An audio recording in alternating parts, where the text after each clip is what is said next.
Hello, this is Chad Wallace with Supply Chain Yokoten. Today I want to talk about supplier audits.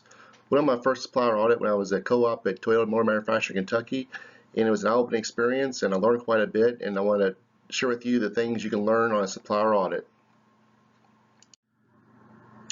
So when should you audit a supplier?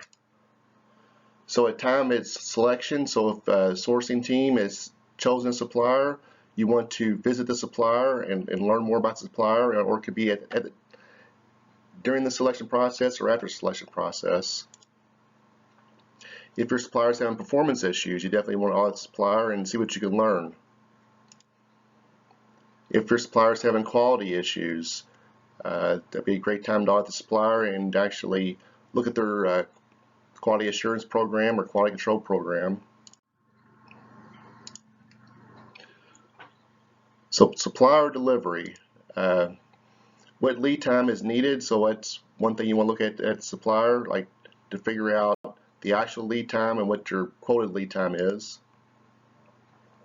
What forecast is needed. You want to learn the forecast they need as far as to schedule their capacity, schedule their people, and also procure their materials. What forecast does the supplier give to their suppliers? I've ran this quite a few times also.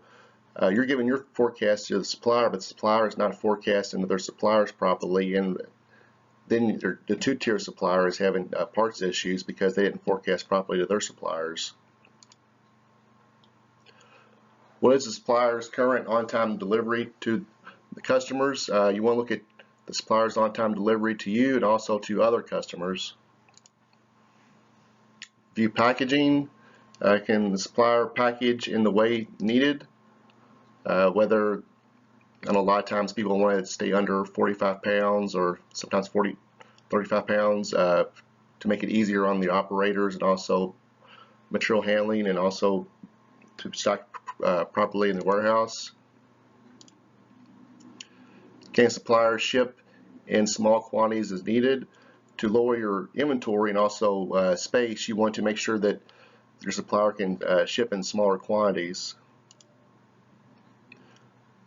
Will the packing list and label have the needed information? And this is very important for the receiving team as far as can they scan the labels, and also does the information on the packing list have all information needed, like for example the PO number, part number, quantity. When you visit a supplier, you'll make sure they have some kind of KPI, visual KPIs in place, usually quality, cost and delivery broken down, and sometimes motivation, and they track their KPIs. Did you see work instructions at the operator's desk or at the operator's assembly area?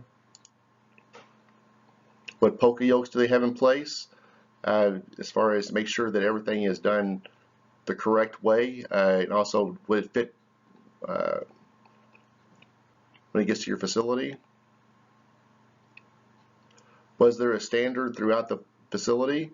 Make sure that they are following the standard in place. How suppliers to get employee involvement. It's another principle of lean, to get your team involved in the improvement process.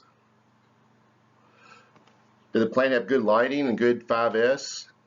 You want to make sure they have 5S in place as far as sort, set in order, shine, standardization, and sustain.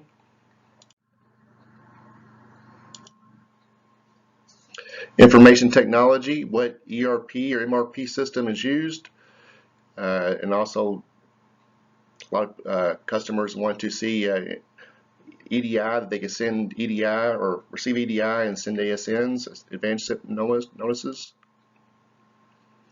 Who is the contact and backup, and who can be contacted after normal hours.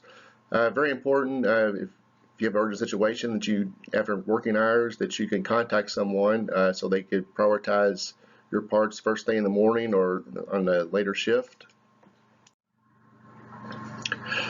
And thanks for watching my video. It's my contact information here, and if you need any consulting work, or if you have any kind of sourcing issues as far as a part that you cannot find and need some help, please send me an email and I'll work with you.